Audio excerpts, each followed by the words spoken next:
Hello everyone. Welcome back to STS, Science, Technology, Economy, Strategy 등을 고민하는 곳입니다. 동남아 시장은 인구 밀도 매우 높고요. 평균 연령도 젊습니다. 지금 늙어가는 한국, 일본, 중공하고는 확실히 다르죠. 향후에 글로벌 경제 성장의 엔진 역할 할 거 아니겠습니까? 석탄을 가스로 대체하는 에너지 전환의 중심이 동남아 아니겠습니까? 그래서 동남아는 가스 소비 황금 시장이 될 수도 있고요. 그러니까 앞으로 전 세계에서 가스 수요 증가가 가장 빨리 일어나는 지역이 동남아라는 거 아닙니까? 중공 때문에 안보 수요도 매우 높다 뭐 이런 건데, 그래서 한국의 모든 기업들이 동남아 시장 공략을 이제 잘 해야 하지 않겠습니까? 삼성중공업 등 한국의 해양 플랜트 밥상이 바로 저 동남아시아 해양 플랜트 시장 아니겠는가? 또 K방산이 놀아야 할 주력 시장이 동남아 시장 아니겠는가, 이런 겁니다. 한마디로 동남아는 한국의 밥상이라는 겁니다. 그래서 달러 다음에 원화가 동남아 시장의 주요 통화가 되기를 한번 바라보겠습니다. 중동, 북미, 남미, 아프리카 못지않게 동남아 지역에서도 대규모 해양 플랜트 추진되는 거 많습니다. 이거 수시로 제가 영상에서 쭉 계속 소개를 해왔었는데, 저 기다리다가 완전히 눈알 빠지게 하는 그런 곳이기도 합니다. 계속 연기만 자꾸 피운다는 거죠.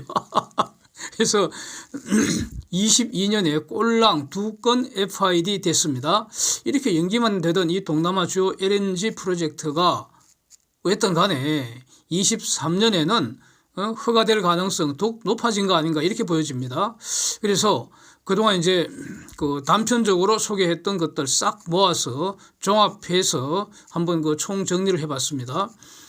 지금 에너지 안보 우려, 러시아 가스 대체하려는 유럽의 에너지 수입은 다양화 정책, 다이버시피케이션이죠. 그다음에 석탄을 가스로 대체하는 탈탄소 대체해서, 그래서 탈탄소 목표를 달성하겠다. 이게 이제 기본적으로 각국의 기본 정책 방향입니다.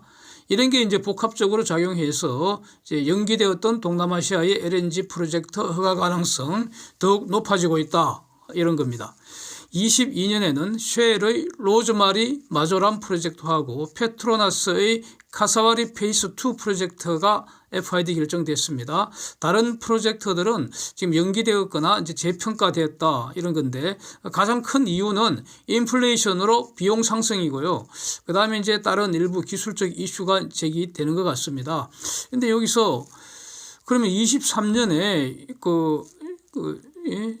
바로 이제 승인이 나려면은 22년에 연기했던 그 연기 사유, 이게 해소되었는지 일단 이게 이제 궁금한데, 하여튼 계속 진행해 보겠습니다. 예. 사진에 붉은 선 보시면 말레이시아 사라왁주에 페트로나스 LNG 컴플렉스가 있는 빈투르 지역입니다.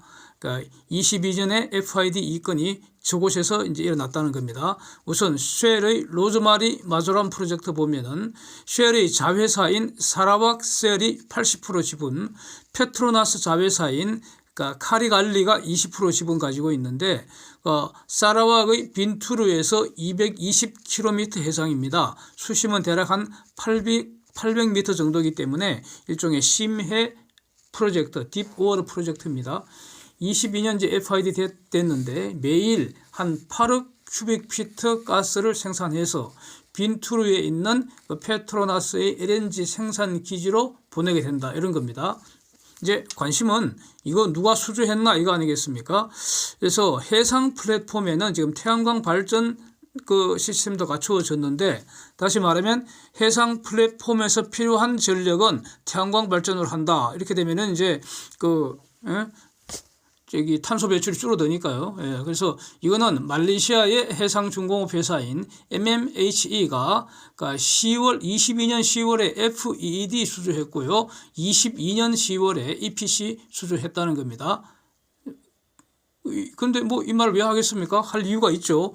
육상 플랫폼에서는 한국의 삼성중 엔지니어링하고 현대 엔지니어링이 FEED는 이렇게 두 군데가 참여를 했었는데, EPCC는 삼성 엔지니어링이 22년 9월에 수주했다는 겁니다. 예, 이렇게 정리하겠습니다.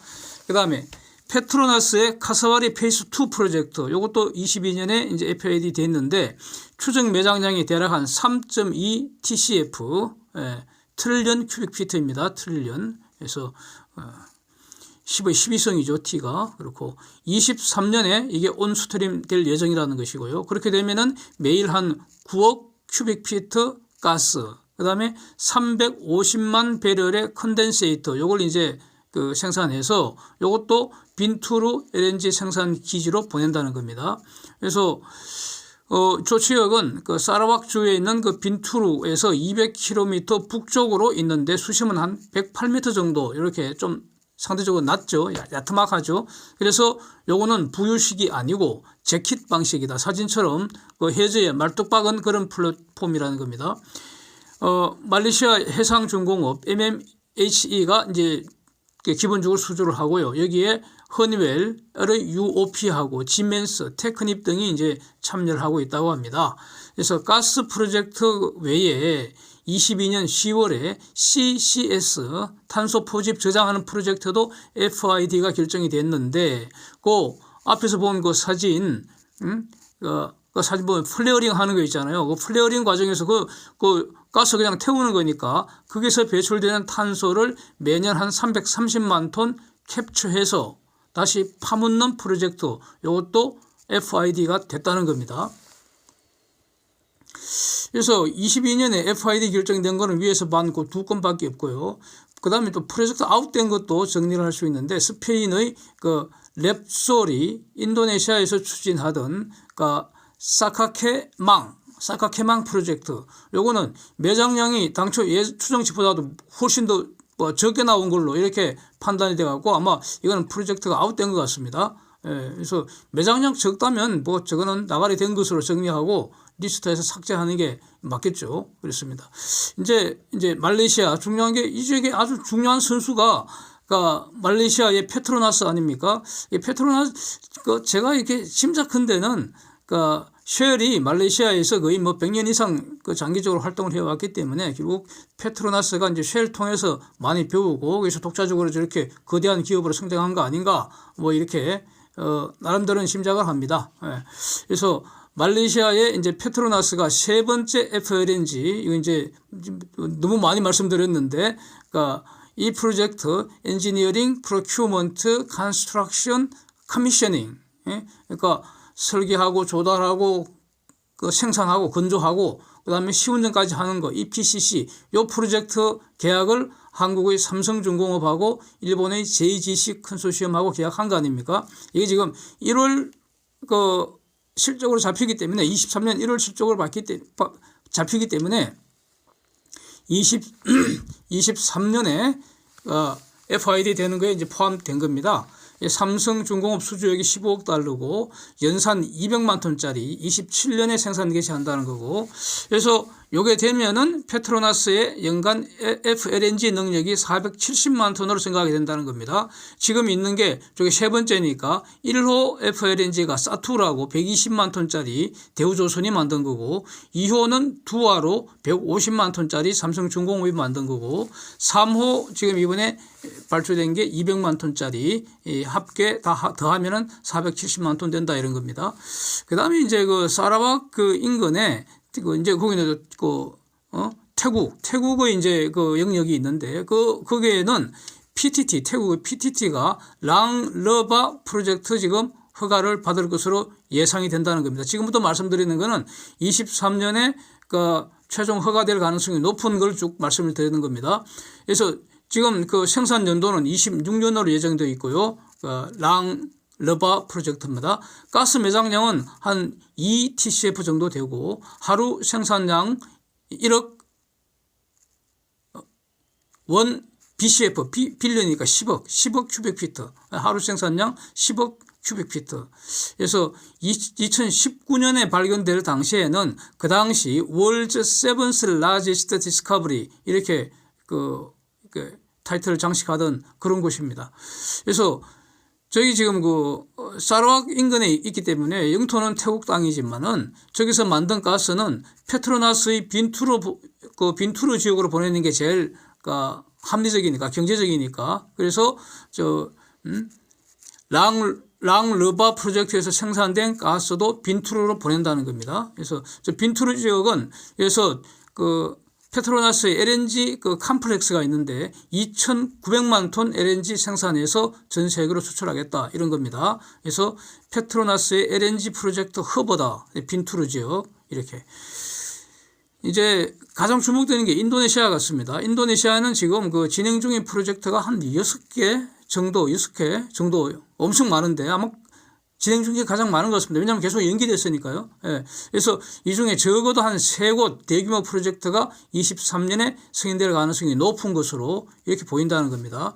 먼저 그 BP에 30억 달러짜리 그러니까 탕구 UCC 프로젝트라는 게 있고요. 이거 이제 그 우바다리 그 유전 개발하고 여기는 또 그 CCUS 프로젝트도 같이 진행이 된다. 뭐 이런 거고. 그래서 지금 이제 금년에 승인되면은 26년에서 27년 사이에 이제 온스트림 된다. 이런 겁니다. 요게 가장 큰 것 같고. 그 다음에 이탈리아의 N이사가 2개 프로젝트를 지금 진행 중인데, 이게 현지 발음이어서 좀 연습을 했는데 좀 그 신통찮을 겁니다. 그래서 머라케스 이스트 지역, 요 머라케스 이스트 프로젝트 1번, 두 번째 NEF 프로젝트는 마하가스 프로젝트 이렇게 두 가지가 있다는 겁니다.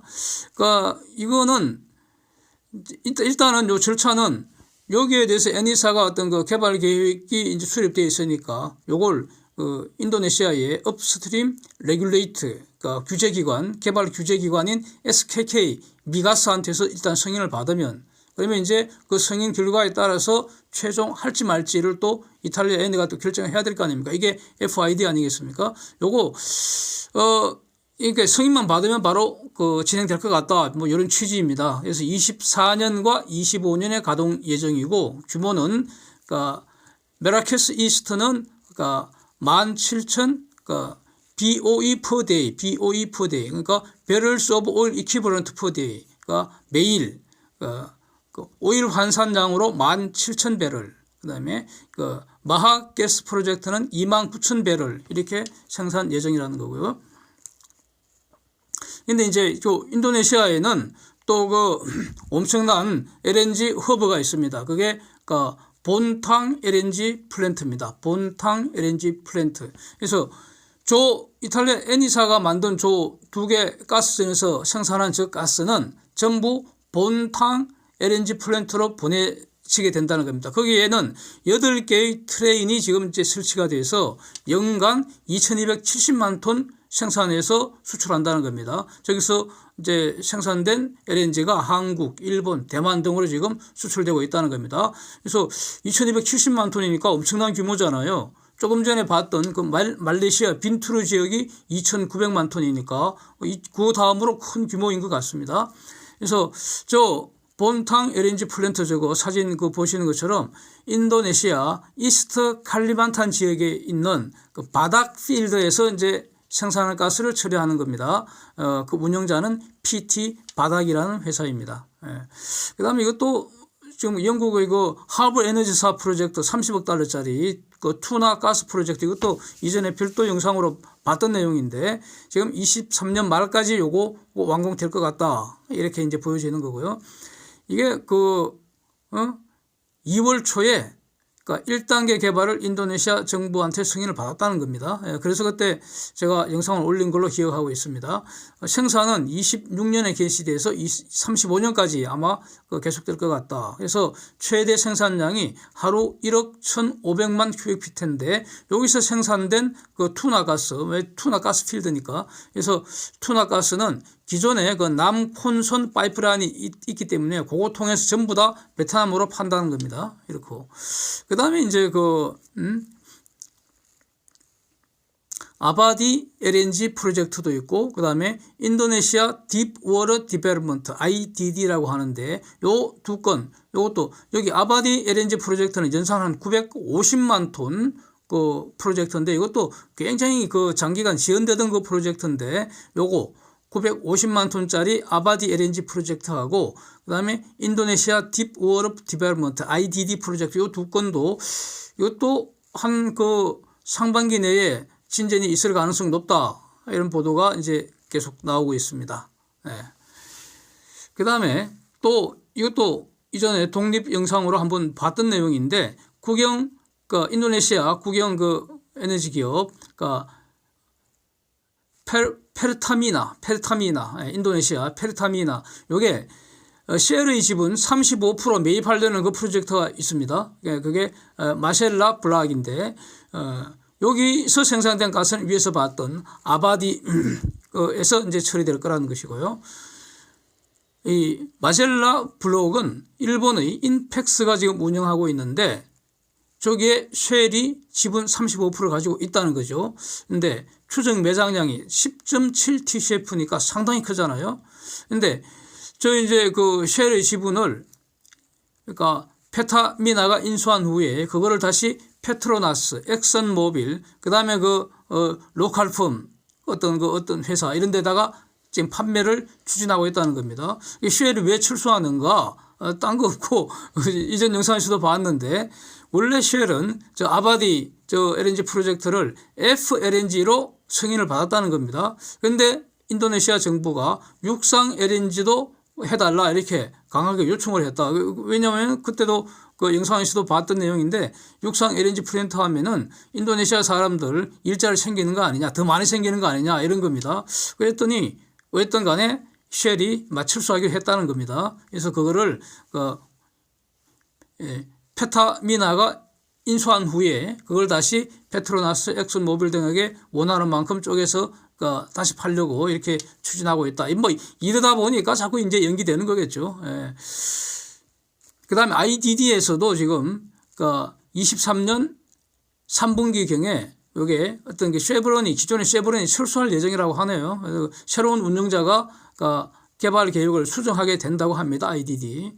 그래서 그렇게 되면은 요 절차가 마무리되면은 24년에 건설을 시작해서 27년에 첫 번째로 가스 생산할 일정이다. 이렇게 이런 내용도 인도네시아 규제기관 업스트림 레귤레이터 SKK 미가가 지금 이렇게 확인을 했다고 이렇게 이제 보도가 되고 있습니다. 쉐브론의 62% 지분을 애니가 인수할 예정이라고 하고요. 애니는 이미 20%를 갖고 있다는 겁니다. 그래서 남은 그러면 18%는 중공의 시노펙이 가지고 있다고 합니다. 그 다음에 이제 있는 게 베트남입니다. 베트남도 별도 영상을 한번 봤지 않습니까? 페트로 비에트남이 이것도 베트남 프로젝트 아주 장기간 계속 연기되던 건데 100억 불 상당 블락 B, 요거는 거기서 만든 블락비에 만든 가스를 가지고 바로 가스 발전기 돌리는 그 프로젝트입니다. 가스 투 파워 프로젝트인데 요거 23년 금년에 최종 허가될 가능성이 높다. 그래서 여기에 FED 입찰 과정에 한국 기업들도 참여할 거다. 이런 내용을 이전에 영상에서 다룬 바가 있지 않습니까? 그래서 매일 한 4억 9천만 큐빅피트 가스 생산해서 그걸 가지고 3.8 기가와트인 오몬 파워 제너레이션 컴플렉스에 공급한다. 그러니까 하루에 4.9억 큐빅피트 가스를 3.8 기가와트 전력으로 바꾸는 프로젝트입니다. 그래서 26년 후반기에 가동될 예정이라는 겁니다. 그래서 이거는 페트로 베트남의 자회사 후쿠옥이 관광지 아닙니까? 관광지. 그래서 후쿠옥 피트롤리움이 운영을 하게 된다. 이런 겁니다.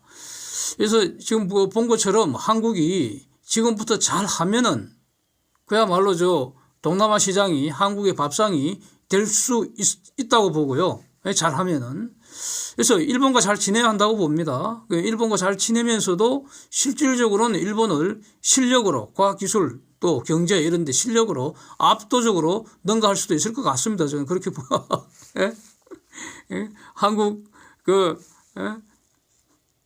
예전에 월드컵 4강 올라갈 때 응원하던 엄청난 열정 하나로 모을 수만 있다면 그렇게 될 것 같고 영국, 독일, 프랑스하고도 친하게 잘 지내야겠죠. 그러면서도 야들을 압도적으로 따돌려버리고 이렇게 할 수 있을 것 같은데 지금부터 이렇게 잘 하면은 그럼 지금 당장 뭘 해야 할 것인가? 예? 저는 이런 의견입니다. 예. 문재인, 이재명, 조국 등등등등등 이 공산 마귀 종자들이 무너뜨리고 짓밟고 조롱받은 법, 정의, 공정, 상식 이것부터 다시 세워야 하지 않겠나 싶습니다.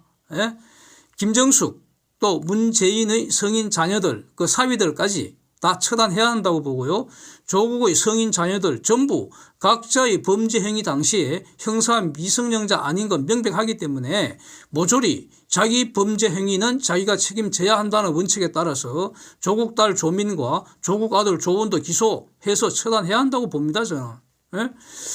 윤석열 검찰도 이걸 처단하지 않는다면 추가로 고발해서 반드시 처단하게 촉구해야 한다고 생각합니다. 예. 공무 불가 매수성, 예? 공무를 사고 팔면 안 되잖아요. 이게 바로 뇌물죄 보호법이 아닙니까? 풀뿌리 민주주의 한다고 지방자치했더니 아수라 시장 마기놈이 흑악권을 돈을 받고 팔아쳐먹었다는 거 아닙니까? 그래서 지목을 듬뿍 챙겨갖고 말이죠. 따로 저수지에 딱 숨겨두고는 그 돈으로 아수라 판사 마기종자를 매수를 해서 돈 주고 이제 판결물 샀다는 거 아닙니까? 예? 돈 주고 아수라 국회에 아수라 의원 마귀 연놈들 매수한 것으로 짐작이 되지 않습니까? 예? 안 그러면 저 도적 마귀놈을 왜 방탄질을 하고 지랄하겠습니까? 예?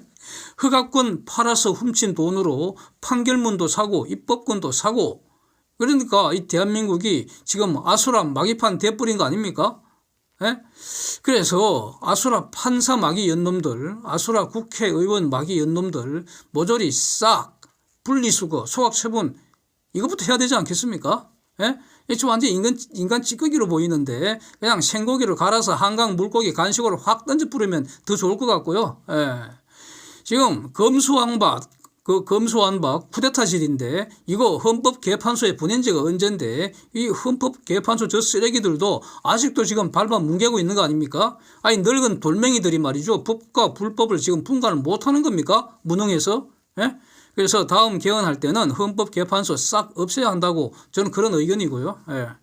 이 아수라 마귀놈 비호하는 이런 모든 인간 쓰레기들 가령 말이죠. 뭐 종편 같은데 좌빨 마귀 때 패널리랍시고 거짓말 선동질 해대는 그 허접한 그 변호사 쓰레기 연놈들하고 덮보잡 그 교수 간판 달고 나온 그 백수 쓰레기 연놈들 그 뭐 TV조선이나 그 채널 A의 그 뭐 앵커들도 다 같은 것들이라고 보여지는데 저 흑악권 팔아쳐먹은 아수라 시장 마귀놈들한테서 용돈 받아 처먹고 저렇게 거짓말하고 가짜뉴스 선동질 하는 거 아닌지 그렇게 이제 생각이 드는데 저들 모조리 싹 분리수거 소각처분하고 그래서 이 자유 대한민국부터 반듯하게 다시 세우는 게 이게 시급한 거 아닌가 싶습니다. 이게 돼야지 동남아를 한국의 밥상이 될 수 있지 않겠나 이런 생각입니다. 지금 그 천재 충신 윤석열 대통령께서 뭐 지방으로 권한 이전한다고 자꾸 그러시는데 기본 방향은 다 좋습니다. 지방자치 다 좋은데 흑악권을 돈으로 바꾸는 아수라 시장 마귀 연놈들 대책을 먼저 마련해야 되지 않겠습니까? 찌피야 수개 한 마리 처단하는데도 이렇게 시간 걸리는데 먼저 질서부터 세우고 지방자치 그 권한 확대하는 거는 다음에 해야 하는 거 아닙니까? 지금 완전히 질서가 개판인데 아수라 개판인데 마귀판인데 이렇게 한 후에 대한민국 바로 세운 후에 그 다음에는 과학기술 투자 늘리고 이거 출산 늘려야 한다고 생각합니다. 이거. 근데 그 돈은 어디서 나올 것인가? 저는 지금 강하게 그런 생각이 듭니다. 공무원 숫자 80만 명 줄여도 된다는 겁니다. 30만 명으로 돌아가게 할 수 있다고 봅니다. 또 그렇게 해야 하고요. 이게 미국 기준 아닙니까? 국회의원 220명 집으로 돌려보내고 그렇게 되면은 그 보좌관들 허접한 보좌관들 있으나 마나한 그 보좌관들 다 합치면 한 수천 명 또 줄어드는 거 아닙니까? 그래서 국회의원 80명으로 줄이고요. 특권 완전히 없애버리고 유지 비용도 팍 줄여버리고 이렇게 하면은 퉁쳐서 대략 매년 100조 원 가량이 절약되는데 이 돈을 몽땅 해마다 100조 원 가량 돈을 수십 년간 과학기술 투자와 출산 장려 정책에 사용하자는 겁니다. 그러면은 그 잘라낸 공무원들 재훈련시켜서 어디다 투입할 건가? 가령 이런 겁니다. 사람 부족해서 해외 인력 긴급 수입하고 있는 그 조선소동에서 일하게 해라 이겁니다. 몇 못합니까 그거? 그러면 자들이 세금도 내고 지금까지는 세금 들여서 먹여 살렸는데 이제는 저것들이 일해서 세금도 내고 4대 보험도 이제 저거가 낼 거 아닙니까? 그러면 더 이상 국민들이 골 빠지게 일해서 남아도 오는 80만 명 공무원들, 공무원 연금 대준다고 짜증날 일도 없지 않겠습니까? 예. Thanks for watching. See you next time.